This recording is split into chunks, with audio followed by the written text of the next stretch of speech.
Dictation start होगी 5 second बाद। Yes, संपूर्ण विश्व में महिला सशक्तिकरण एवं महिला संबंधी नीतियों का मुख्य लक्ष्य महिलाओं को राजनीतिक रूप से सशक्त करना रहा है। विश्व के सबसे बड़े लोकतांत्रिक देश भारत में स्वतंत्रता प्राप्ति के इतने वर्षों बाद भी भारतीय नारी लोकतांत्रिक प्रक्रिया में पीछे छूट गई है।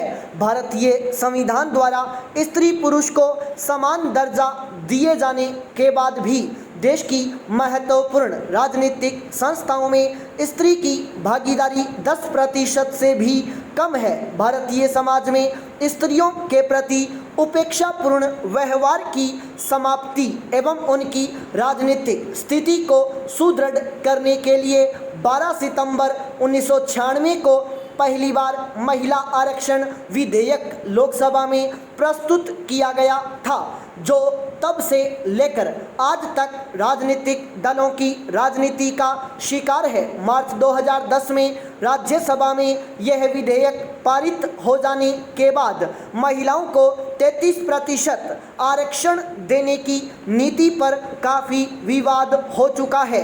महिलाओं को दोयम दर्जे का प्राणी न सिर्फ भारतीय बल्कि पूरे विश्व के पुरुष प्रधान समाजों में माना जाता रहा है। यही कारण है कि आज भी विश्व की समूची संसदीय व्यवस्था में महिलाओं की हिस्सेदारी 20% से भी कम है। इंटर पार्लियामेंट्री यूनियन की रिपोर्ट के अनुसार अप्रैल 2009 तक संसदीय प्रणाली वाले सभी देशों में कुल 44,113 सांसदों में से महिला सांसद केवल 112 थीं। विश्व की 1/4 संसदों में तो महिला सांसदों की संख्या 10% से भी कम है। अरब देशों में तो स्थिति और भी दयनीय है। संयुक्त राष्ट्र के मानकों के अनुसार संसद में महिला भागीदारी 30% होनी चाहिए, जबकि अमेरिका के दोनों सदनों में महिला सांसदों की कुल संख्या 20% के आसपास ही है। इंग्लैंड में भी महिला सांसदों की संख्या इतनी ही है, जबकि पाकिस्तान में 22%, चीन, रूस, कोरिया, फिलीपींस आदि देशों में महिलाओं को 33% आरक्षण का पहले से ही प्रावधान किया हुआ है, जबकि फ्रांस, जर्मनी, स्वीडन, नॉर्वे आदि देशों की राजनीतिक पार्टियों ने भी महिलाओं को 33% आरक्षण दे रखा है।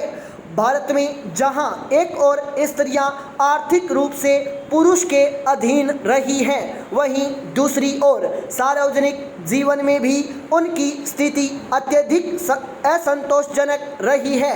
इस असंतोषजनक स्थिति को समाप्त करने के लिए आवश्यक है कि उनकी राजनीतिक स्थिति को सुदृढ़ किया जाए।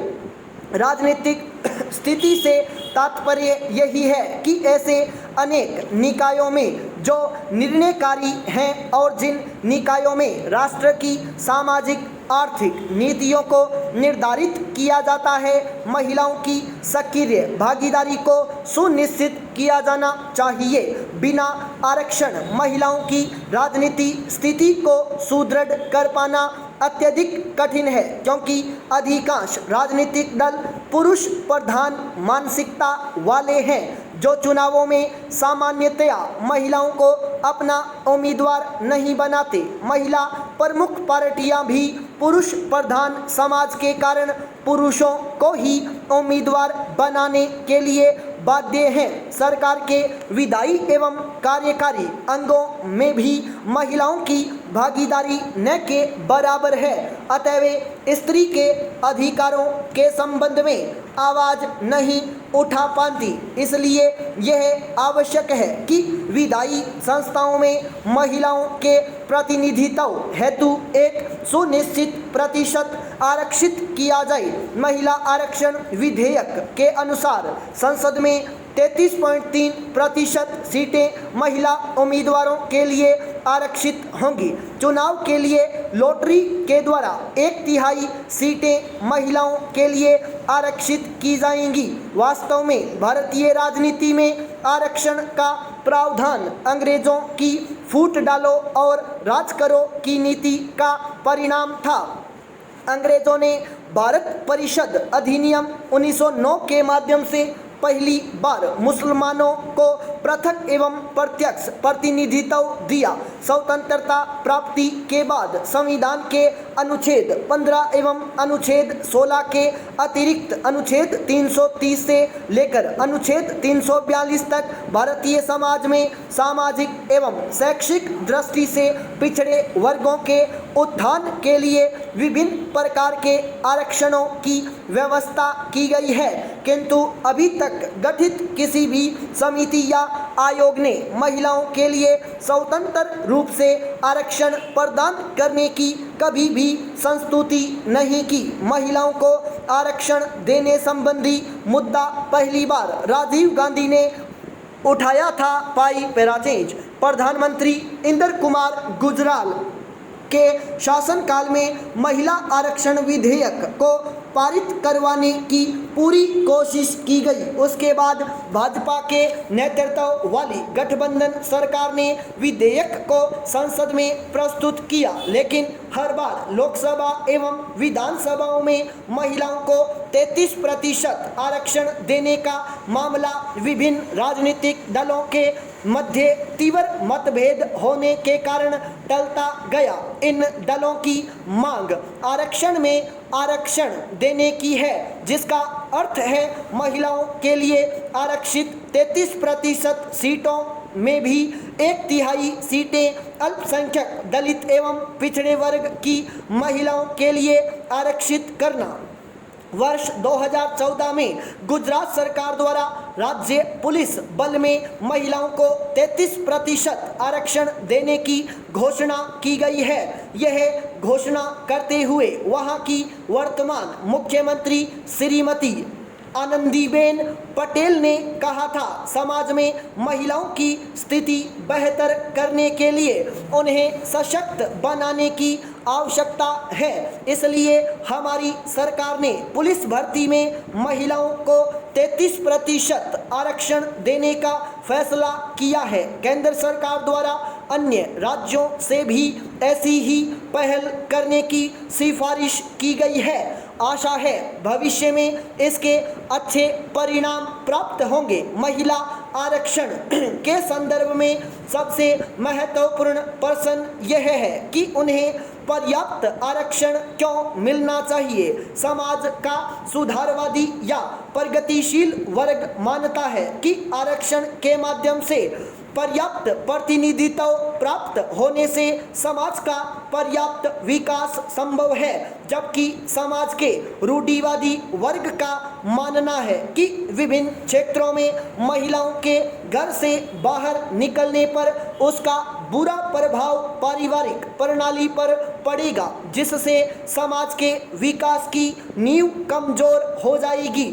उत्तर वैदिक काल से ही महिलाओं की सामाजिक एवं राजनीतिक परिस्थिति निरंतर निम्न होती गई। मनु जैसे नीति निर्धारक ने तो स्त्रियों के बारे में स्पष्ट रूप से घोषणा कर दी कि अर्थात बचपन में स्त्री की रक्षा पिता करता है, जवानी में पति तथा बुढ़ापे में पुत्र। इसलिए स्त्रियां स्वतंत्रता के योग्य ही नहीं है। धीरे धीरे मध्यकाल तक आते आते उनके सभी अधिकार छीन लिए गए।